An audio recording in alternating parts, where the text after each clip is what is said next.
আজকে আমি আমার সব ভাইদের সাথে মিলে চলে আসলাম আমাদের এলাকার নতুন একটা হালিমের দোকানে। আর সত্যি বলতে এই দোকানের হালিমটা আমাদের সবার কাছে অনেক ভালো লাগছে।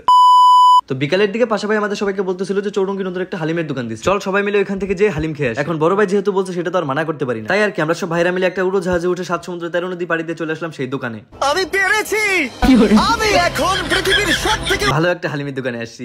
যাই হোক, পৃথিবীর সব থেকে ভালো হালিমের দোকান হওয়া তো এটা সম্ভব না, বাট নিঃসন্দেহে আমাদের এদিকের ভালো দোকান হিসেবে এটাকে বলা যায়। ও আমি তো ভুলে গেছি, আমি তো এখন পর্যন্ত এই দোকানের হালিমই খাইনি। যাই হোক, আজকে শুরু থেকেই দেখতেছি আমাদের হুড়াই ভাই মাস্ক পরে আছে। ভেবেছিলাম ওনার মনে হয় সর্দি কাশি হয়েছে, কিন্তু পরে দেখলাম উনিও আমার মতো মরুভূমিতে গাছ বড় করার চেষ্টায় আছে। এই কষ্টটা কেউ না বুঝলেও আমি বুঝি। যাই হোক, আমরা আর বেশি দেরি না করে 5 বাটি হালিম অর্ডার করে দিলাম। আর আমরা সবাই 100 টাকার বাটি নিছি, কারণ বিলটা আমাদের পাশা ভাই দেবে। তো কিছুক্ষণের মধ্যেই আমাদের টেবিলে গরম গরম হালিম চলে আসলো। আর গাইস, খেতে খেতে এই দোকানের লোকেশনটা আপনাদের বলি। এটা হচ্ছে গোপালগঞ্জ জেলার কাশিয়ানী থানার রাজপাট গ্রামের চৌরঙ্গি বাজারের স্টিলের ব্রিজের ওপারে অবস্থিত। আর এই দোকানের নাম হচ্ছে মেহেরিমা হালিম ঘর। আর একটা কথা কিন্তু না বললে নয়, সবার রুচি কিন্তু সমান না। আমাদের কাছে ভালো লাগছে দেখে আপনাদের ভালো লাগবে এটা কিন্তু না। তবে হ্যাঁ, এই হালিমের মধ্যে কিন্তু সব সালিম গোস ছিল, আমাদের সবার তো অনেক ভালো লাগছে।